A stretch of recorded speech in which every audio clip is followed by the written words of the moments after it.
30 years of joyfulness. Hello, good evening, and welcome to News Night. This bulletin is live on Joy 99.7 FM in Accra, Love 99.5 FM in Kumasi, and on over 30 affiliates across the country. Tonight, Contractor for the Pokuase-Nsawam road gives a 9-month deadline to complete the project as construction resumes on a 34.3-kilometer road following threats from transport unions to embark on an indefinite strike if the road is not fixed. We have up to May 2026 to complete, and if there are any snacks, we will definitely ask for extension. But will this compel the drivers to back down on the intended strike in less than 48 hours? We have details. Tonight, civil society groups demand arrest and prosecution of mining operator accused of attempting to illegally divert the Brim River at Apapam in the eastern region. We'll bring you the latest as pressure mounts on security agencies to act swiftly against Inano Gamha and all those alleged to be complicit.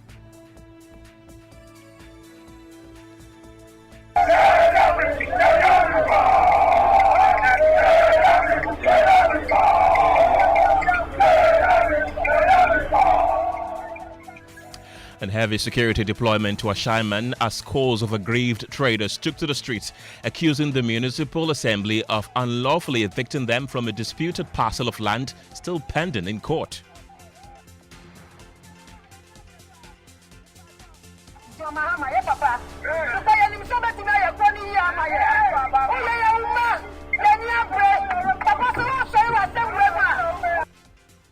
In business, competition and deregulation policy played a major role in forcing oil marketing companies to keep prices unchanged at the pumps despite projected increase.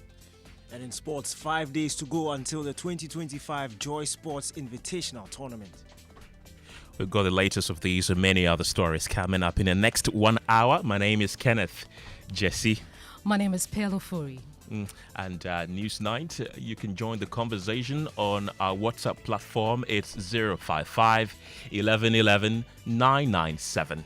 This is where we begin because after months of abandonment due to delayed payments, Marimpoma Enterprises Limited, the contractor for the Pokuase-Nsawam road project, has resumed work with a new deadline to complete the 346 million Ghana cedis project within 9 months. Well, this development comes on the heels of an ultimatum issued by the Ghana Private Road Transport Union and the Ghana Road Transport Coordinating Council to the government, warning of a strike if work did not resume by August 20th.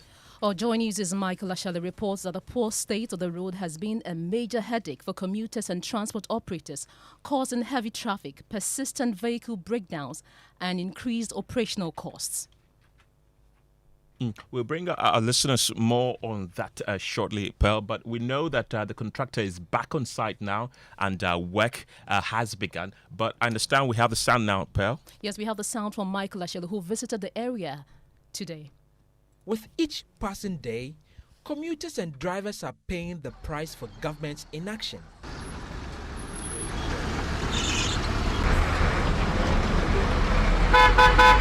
Welcome to the Pokuase-Nsawam stretch, where driving is a nightmare for drivers and commuters and where every bump feels like a gamble with your vehicle's safety. This stretch has been under construction for years. Yet today, the contractor is nowhere in sight. The result? An obstacle course of potholes, forcing drivers to crawl bumper to bumper, twisting and turning just to stay on four wheels.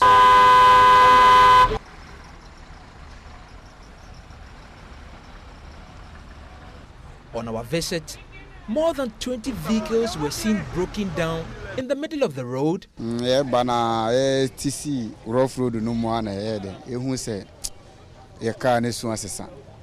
lies another broken down car, and another, and another.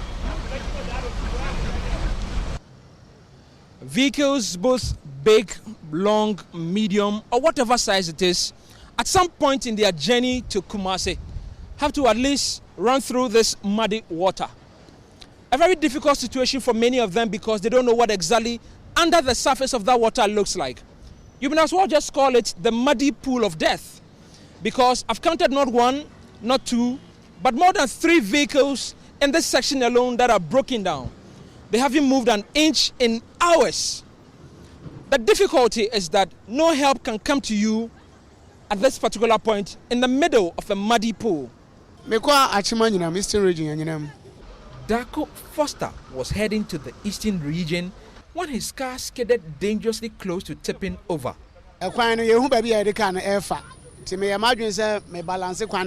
I didn't know where to pass. I lost traction. The next thing I realized, the vehicle was skidding, and there were people in the car, and no one is willing to help. Okay, now I'm afraid to win county. One I'm trying from 2.5 p.m. or meba. His passenger, Mary Owusu, had bought goods in Accra to sell back home. Now, they sit drenched and ruined. 12 o'clock. The car has been stuck here since 12. There is mud in my goods and everything I bought to sell is destroyed. I lost my money today. While we were here, an STC bus got stuck. It was the second one that day in the same area. The driver, John Ate, is now visibly frustrated. A state bus, a whole state bus. Look at the situation in which it is. This is a state bus. Now see where we are. Government must fix the road. The road is very bad. Problem, I don't know. But how bad is the road? Road in there very bad, very bad, bad. Beyond bad. Passengers were forced to get out and wade through mud. For another passenger, time is money. He's now late to his appointment and losing both. Manaf, yes. This vehicle is sport. Are you from this vehicle, one of the passengers in there? No, I'm not, but from the other one, a similar STC that got stuck along. Another STC broken down, yes. Same day, same time? Yes. From Burkina Faso to Tema, one long haul brought to a halt here. The road no good, I swear. Brima Tofik's cargo now sits in jeopardy after a key support beam broke in the struggle. If you come out from Amle, Cambodia, the road no good. So all the goods will be the load, you know. I swear, but from Obakura, Oko, Odo Amele, plenty cars fall down for that place because of the road. The road no good. The day we go do 5 days to reach the Tema, but sometimes we do 1 month before we reach Tema. Taxi driver Alex Apia-Danko says business is slow. Whatever he earns goes straight into repairs as well. Some passengers in the The passengers are not boarding our taxis. Look at the road. We beg, please come and fix it. Yes, Rabano. On show my Onya Bibia. Odonya Kura, on mine. Commercial buses are cashing in.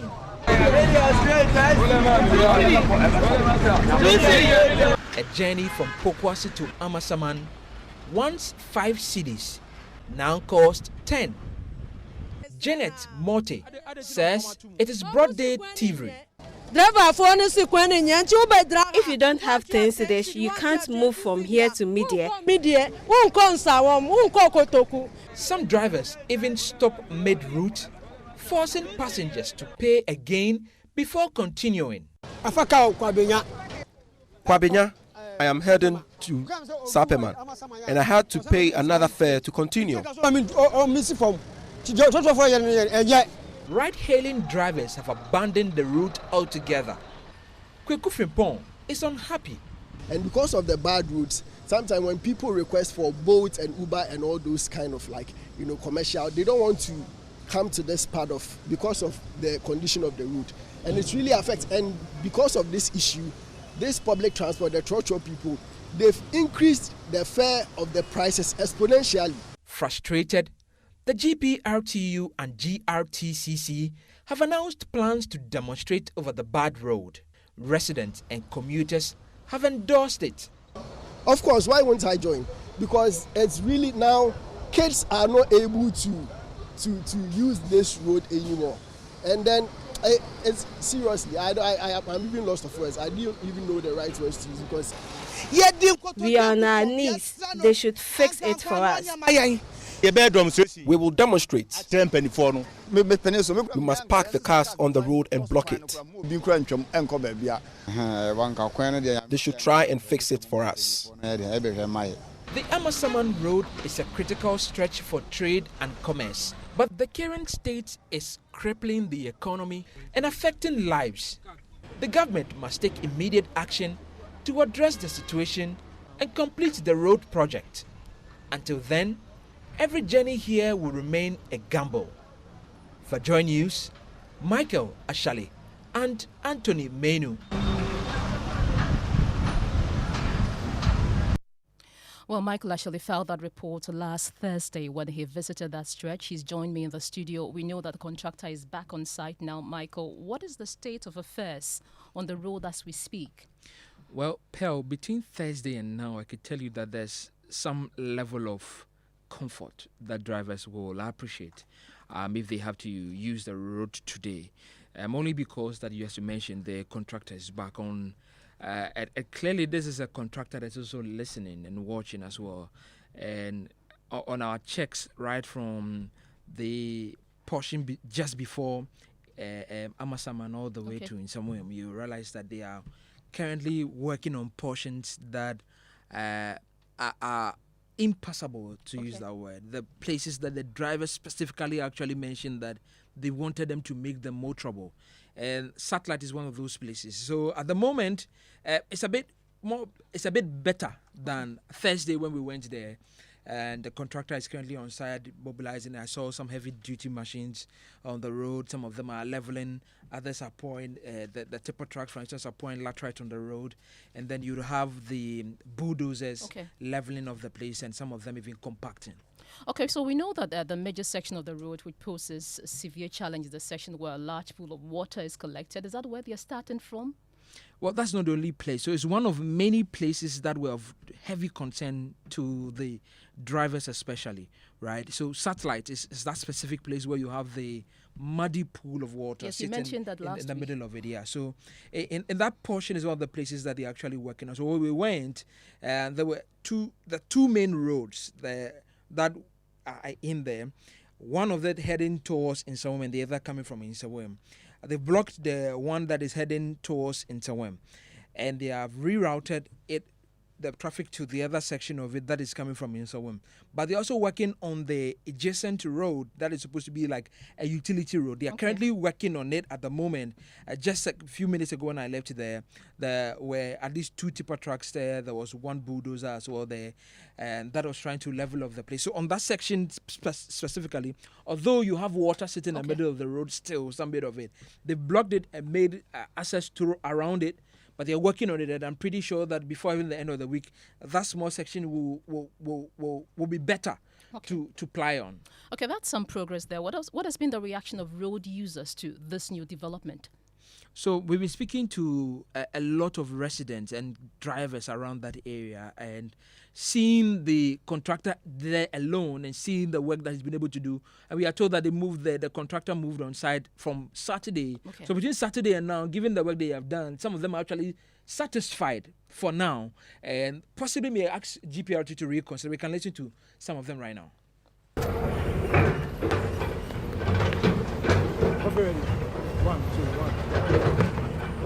What's your friend saying? About your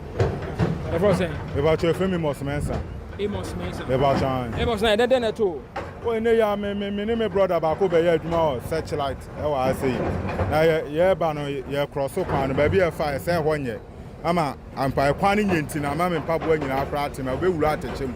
I'm in Papua in our Monche, Semper, one cry at him. There were my inquiry and your cry, serious bossum. Romane kwandi abato okwani kwaso bi ato aba anotin pa do man yi kwonu panfo no omunya no monhwe na omunya bibi mfa ho na esa youth na ye wo timamu no like yeah break too much. So Michael, help us understand what that resident is saying. So this particular gentleman has a backstory, and that is that just a few minutes before he met me, he was tiptoeing in some of these muddy pools along the stretch. And then mistakenly, he fell into what he didn't know was a gutter. Okay. And actually his slipper that he was wearing got torn. So he had found me and came to tell me that it was bitterly complaining and saying that this is what they need government to work on. They have seen the contractor work. You hear the bulldozer in the background working. What they want them to do is to continue and never to leave side and finish, so that what happened to him will not happen to many more people. Michael Ashed, thank you very much for that update. And of course, Kenneth will be keeping an eye on this to ensure that the road is completed. Definitely, Pearl. And we can now hear from the project manager, engineer Pokuase-Nsawam, who has assured that the project should be completed within 9 months.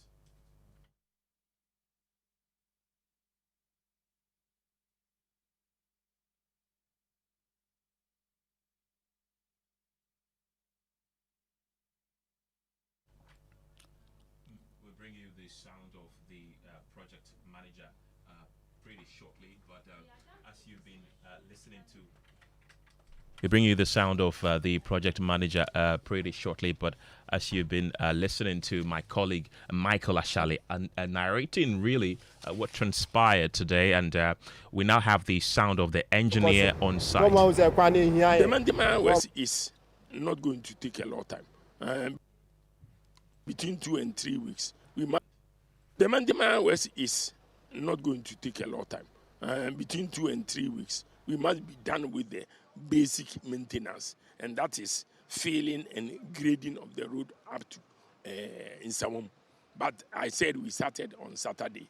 Within 2 and 3 weeks, we must be clear. How about the major road? How many months or years are you going to spend in a construction? Yeah, we have up to May 2026 to complete. And if there are any snacks, we will definitely ask for extension. And I'm telling you one snack, it's going to take us about 7 months to complete the interchange. But now, if the compensation is done and we are going to count another 3 months up to November, it means we are going to start from November. Then November up to May is about 7 months. We wouldn't have completed the top. Then so there will be a basis to ask for any extension if it comes like that. Talking about this compensation, there are some individuals who have sent us to court, but they wanted to even put an injunction on the construction works. But we just had a letter from the engineer, that is Highway Authority, that the court didn't grant. So we can go ahead and do the demolitions and complete. So that challenge is there. There are also some electricity lines and water lines in the right of way.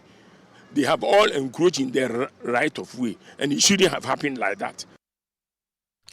That's the project manager on site, engineer Pokuase-Nsawam there. Let's go into the telephone lines and have the conversation on the back of this. We've been joined by Emmanuel Ohene-Yeboah, who's the General Secretary of the Ghana Road Transport Coordinating Council. We also have Samuel Amwa, who's the Communications Member of the GPRTU. Let me start with you, Samuel. I'm sure you've heard the fact that the contractor has resumed work now. Does it mean your intended strike will still proceed, or you put on hold? For having me, and let me say evening to all your listeners.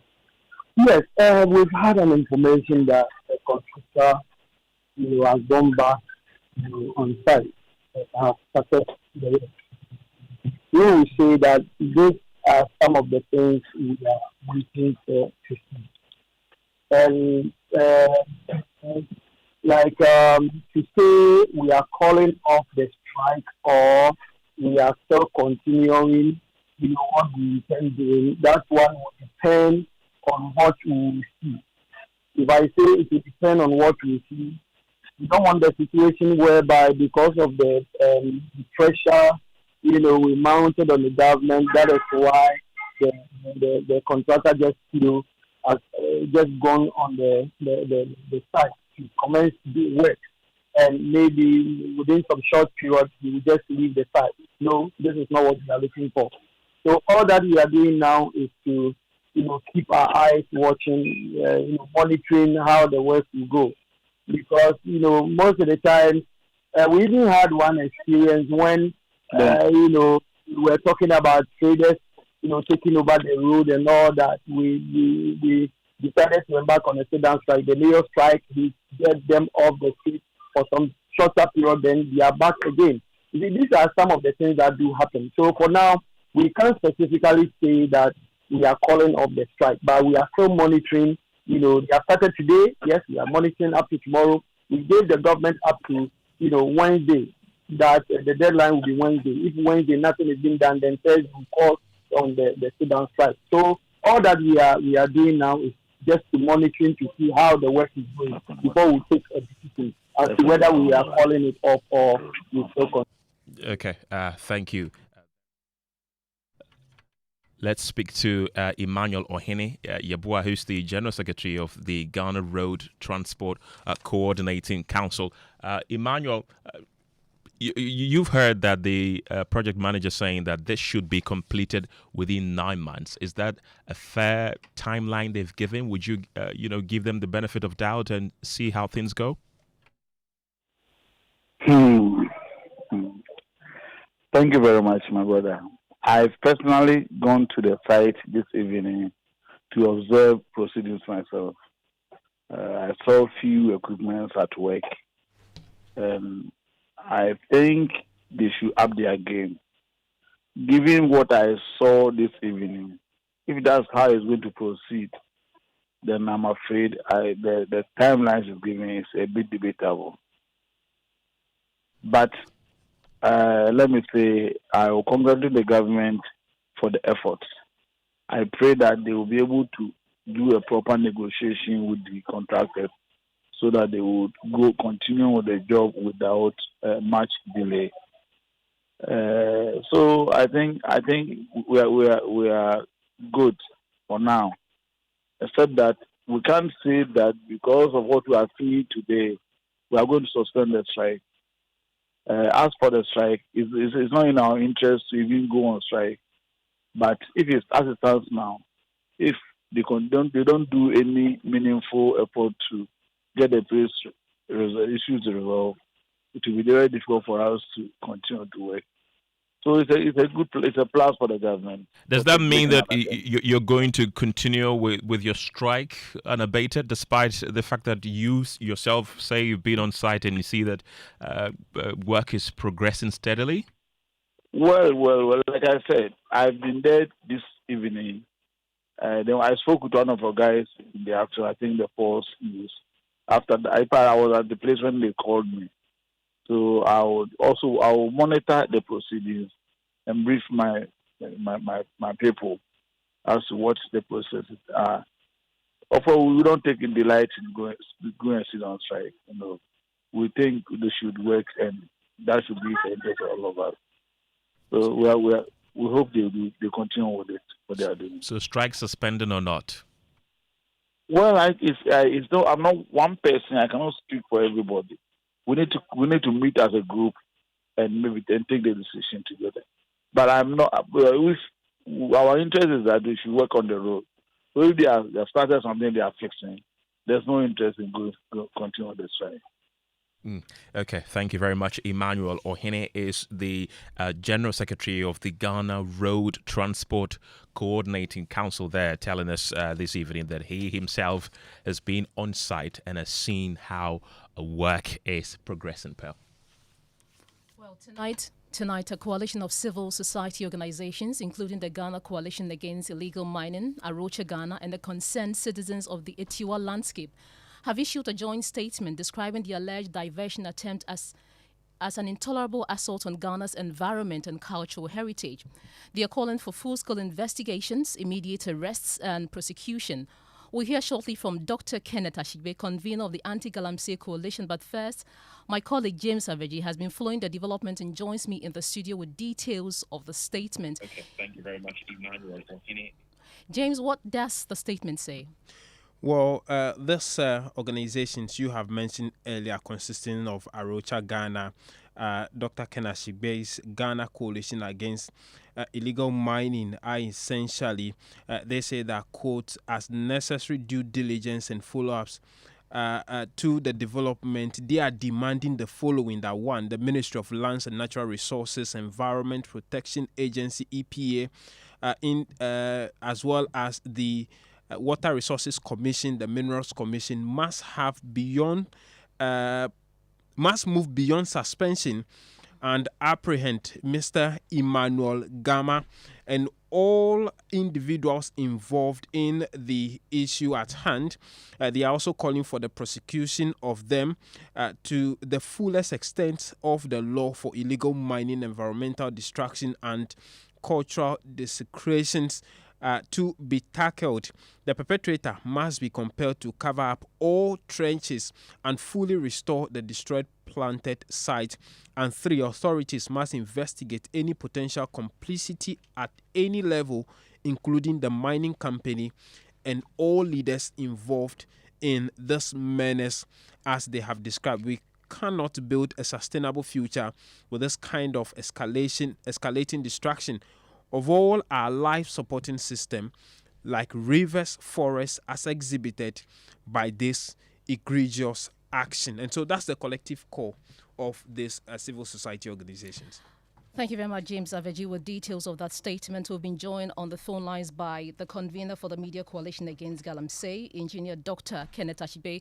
Thank you and good evening. Thank you for joining us on Newsnight. Thank you very much. But please tell James that it's not my coalition, it is our coalition. Multimedia is an integral part of the coalition. Very well.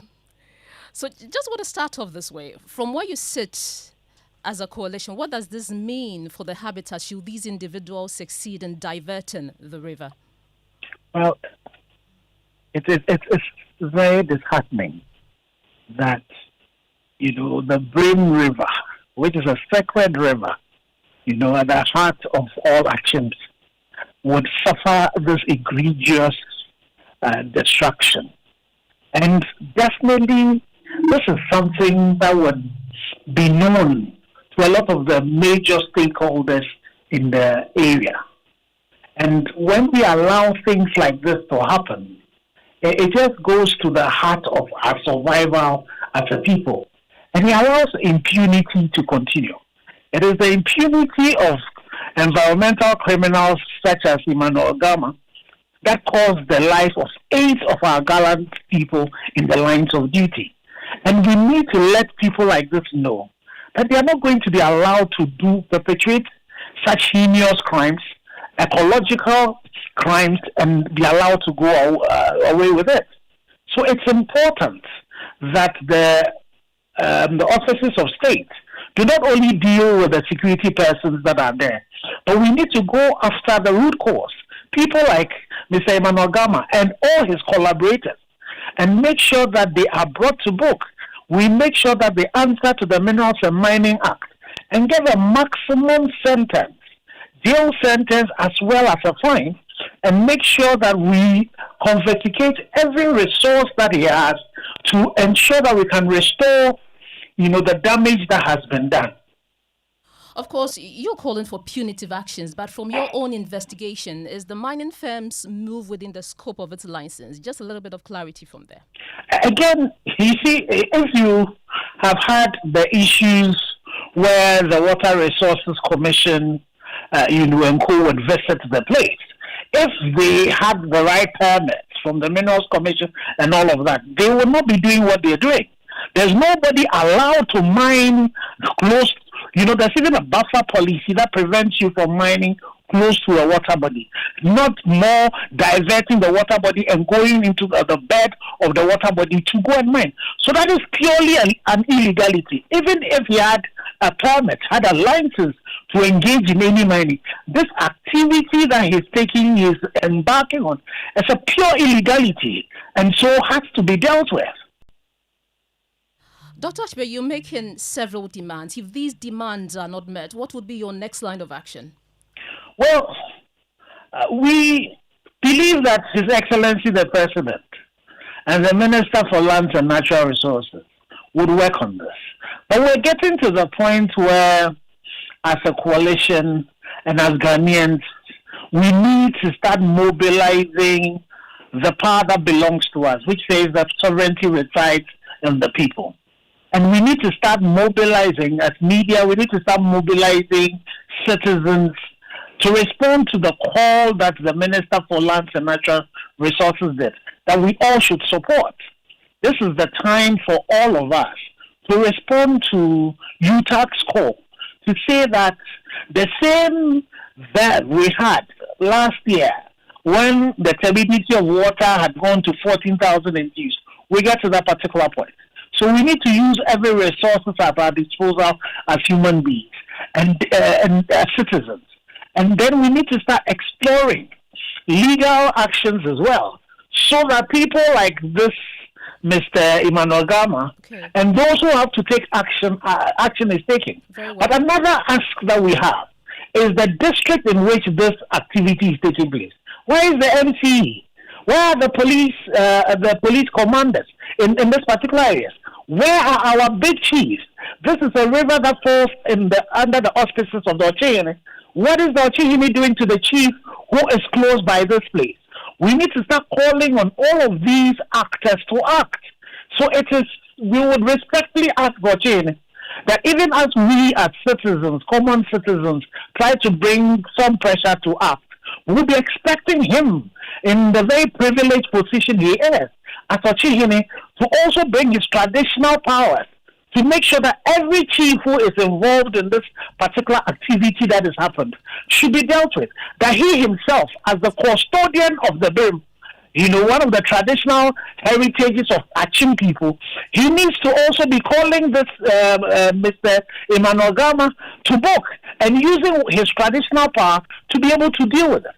It is important to state that anywhere that the traditional authorities really decide that galamsey should not happen, it's not happening. Not too far away from Kwabing, there is a community that has a water body called Esubone. They don't have even a male chief. They have a queen mother. The queen mother, together with her elders, have decided that there should be no galamsey taking place. Dr. Kenneth Achibey, convener for the Media Coalition Against Illegal Mining, thank you so much for speaking to us on Newsnight. It's now time for business. How are you doing? Coming up in business, competition and deregulation policy played a major role in forcing some of the oil marketing companies to keep prices unchanged at the pumps despite projected increase. A new Bank of Ghana directive on credit, risk and liquidity issues could take off by October this year. The business news on Newsnight is brought to you by MTN Business. Welcome to the new world of business. Kingdom Books and Stationery, your number one-stop shop for all your office essentials, Sinter's tanks and Pepsodent, Herbal and Charcoal. You welcome back to Business on Newsnight. Now, competition and deregulation policy played a major role in forcing some of the oil marketing companies to keep prices unchanged at the pumps. This was the view of the chief executive of the Chamber of, that is, Petroleum Consumers, Duncan Amwa. Prices of some petroleum products should have gone up by almost 3% and diesel reduced by just under 1% over the weekend. However, most of them have not reviewed their prices as of this afternoon. But then Kanamwa tells jobbers in the suited cost in changing prices, especially when it's marginal at the service station, also played a role. What happens often within industry is that the cost of changing your display boards or electronic boards or the pump every now and then is in itself some amount of work and money. And so where you find the difference is not that significant, what the OMCs often do is what they call cross pricing or cross-selling. Instead of making a pesos here and adjusting 5 pesos down on the other one, they would rather maintain prices so that it evens off at some point. And so this is one of the benefits you get from a deregulated market where the industry itself adjusting prices upwards, downwards, when the variations or the difference is not that significant, this is what you often would see within industry. So for us, it's not surprising. It's happened a lot of times when the prices for both products are too different. One goes up, one comes down. So if you left the two of them at the levels that you still have them, you are neither making losses nor making gains. So you are still able to stay within competition, and that for us is very fair. The market has been fair on this one. Dan Kanamwa is the executive secretary of the Chamber of Petroleum Consumers, and based on what he's saying, it looks like for the next 2 weeks you are likely to pay for the same price of petroleum products that you were paying earlier this month. Now, economist Professor Patrick Nsawam is urging government to tread cautiously with projections of economic turnaround from next year. The World Bank, in its latest report, is forecasting that growth will average at around 5% and inflation will slow down to single digit from next year. But the economist, Professor Nsawam, argued that looking at the progress that the country has made over the past months, what is being projected is really nothing to celebrate. According to the Bank of Ghana, they are currently engaging all players in the industry on these proposed regulations, which the regulator believes will go a long way to strengthen the financial sector. These measures are different from the We apologize for that wrong set over there, and we'll be bringing you that shortly, where we heard the economist saying that looking at the progress that has been made so far over the past months, the country should be performing better than what the World Bank has projected. The average growth rate of 5% going forward has to be put in a proper context, because 2024 we grew 5.7, and based on the first quarter numbers, we are already projected to do something around the same number or higher. So actually, projecting 5% in the medium term is not something extremely new, and it's not something that we should be super excited about. I think that's what we need to, even though it will be higher than average in the last 5 years. I don't think that if you look at where we have been in 2024 and where we have started 2025, it's not like there's something super exciting. The other thing is that, the report focuses on jobs. And I think this is where we should be concerned with. If we are going to grow the same way, that kind of jobless growth we've seen in the last couple of decades, then, it's a higher number that's not necessarily bringing the benefits. I think the problem is that we focus too much on the macros and forget that at the end of the day, growth has to benefit human beings, and we have to create jobs. And I think this is where... And that is economist Professor Patrick Nsawam. Now, the new Bank of Ghana directive on credit, risk and liquidity for commercial banks and all regulated financial institutions to take off from October this year. Now, this is what Joy Business has picked up from persons close to the Bank of Ghana. There is more in this report. According to the Bank of Ghana, they are currently engaging all players in the industry on these proposed regulations, which the regulator believes will go a long way to strengthen the financial sector. These measures are different from the regulations on non-performing loans, which had already taken off this month. The draft regulations covering these measures have already been sent to the banks and other financial institutions. The central bank believes the necessary engagement should be finalized before October this year. On the liquidity and capital resilience measures, the Bank of Ghana is seeking to ensure that the commercial banks hold adequate assets to withstand shocks. And that is the next report. Now, Chief Executive of the Ghana National Chamber of Commerce and Industry, Dr.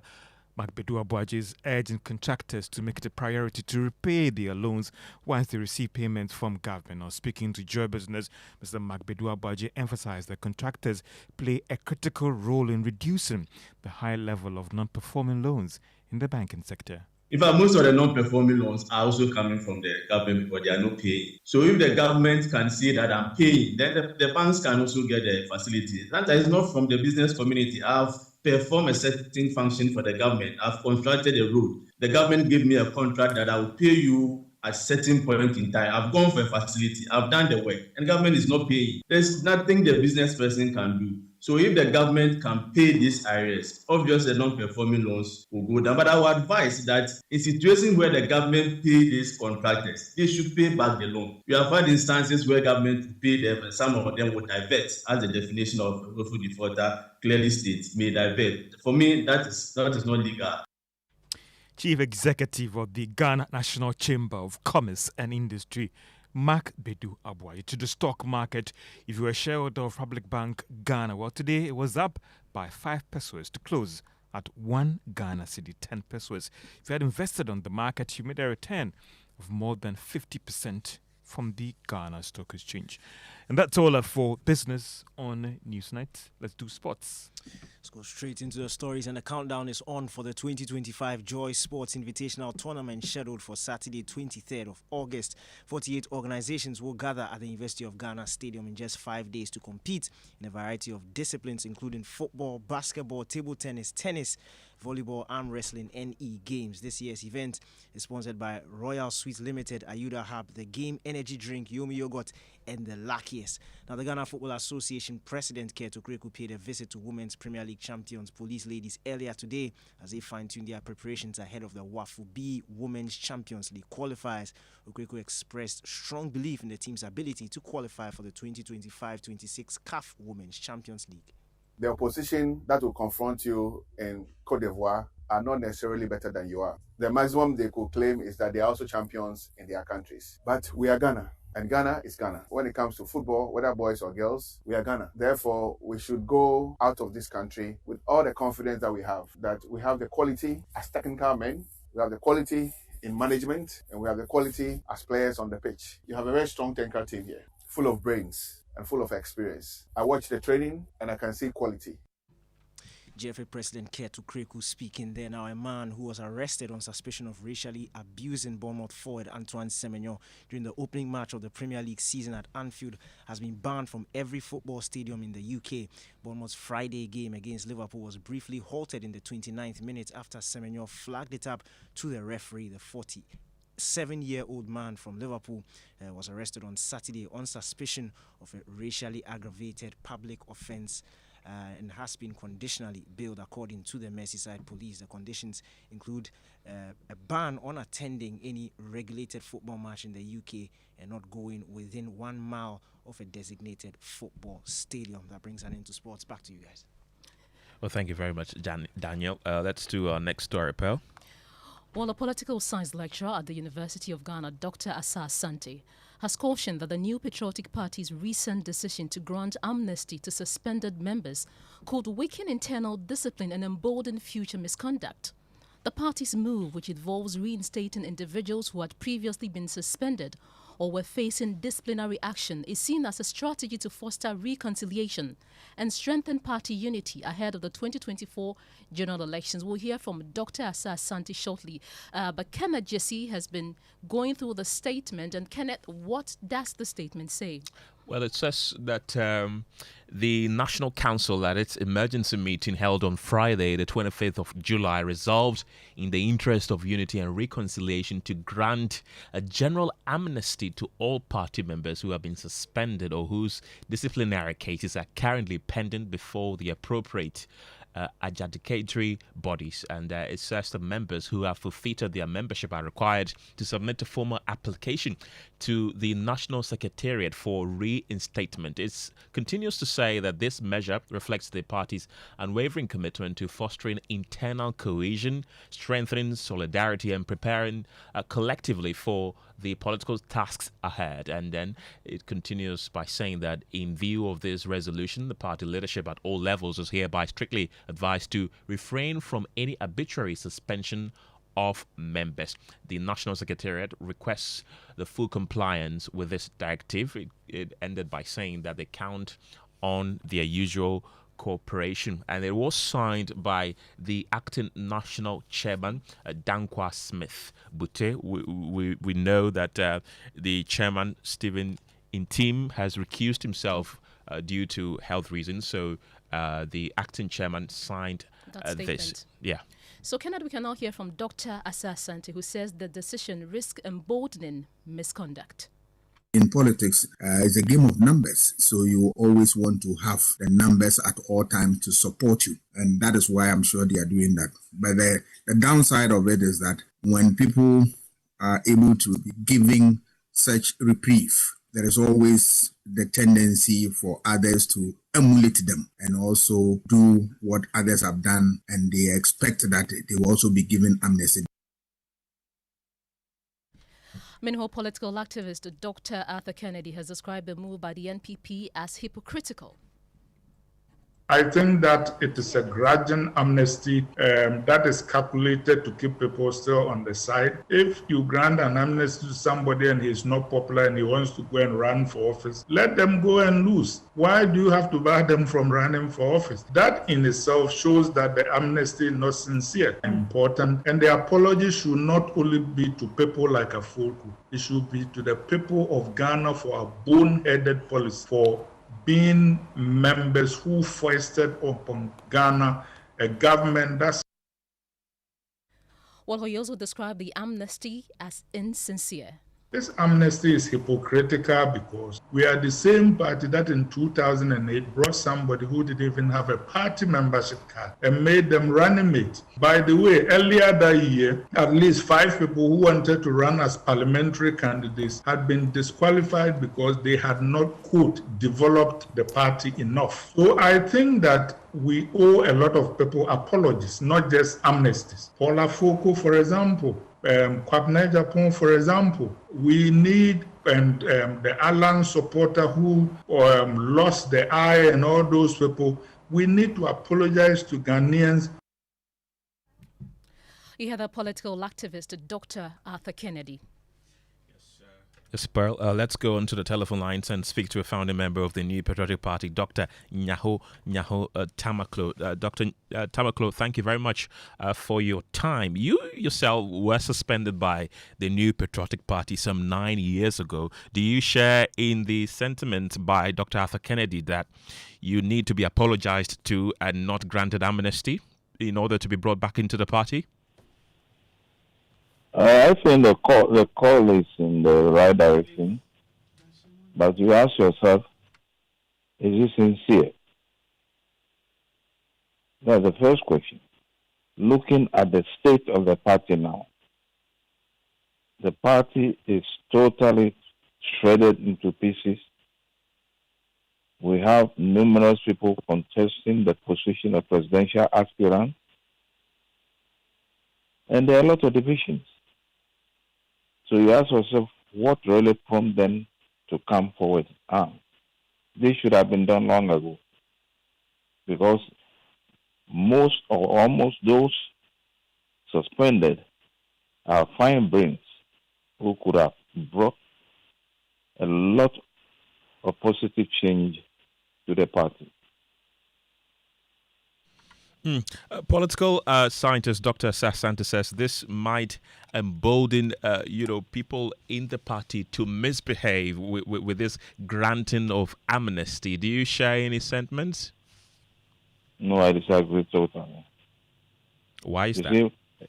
It's a political party that has certain objectives and rules,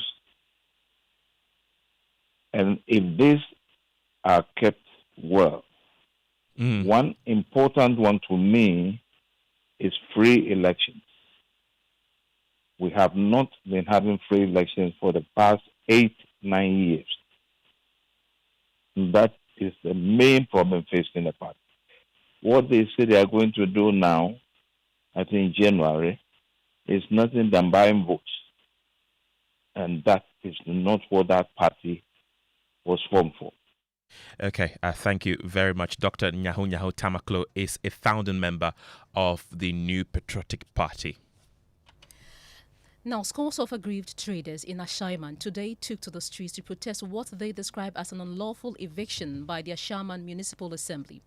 The traders who operate on a parcel of land near the Ashaiman traffic light insist they possess unnecessary legal documents permitting them to conduct business there. There is more in this report.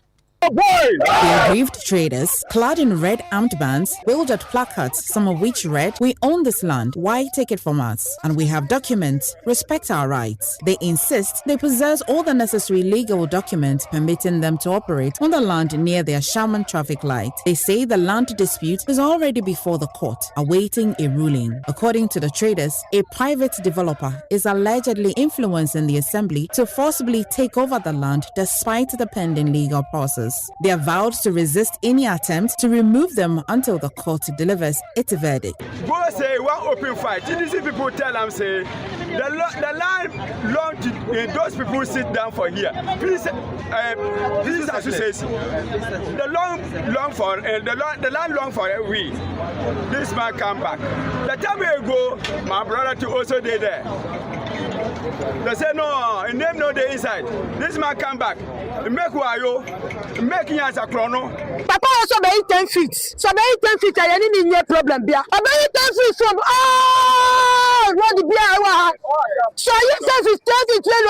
Yeah, want to be touchy because I document you as I said so. Some protesters expressed anger, calling the action an injustice being meted out to them. Leader of the traders, Jeffrey Ellie, condemned the assembly's move, accusing officials of disregarding due process. Meanwhile, heavy security was deployed at the scene to maintain order and prevent the protests from escalating into violence. Well, that's all time will permit us for News Night tonight. Thank you very much for being a part of the show. My name is Kenneth Jesse. My name is Pelo Furi. Good evening.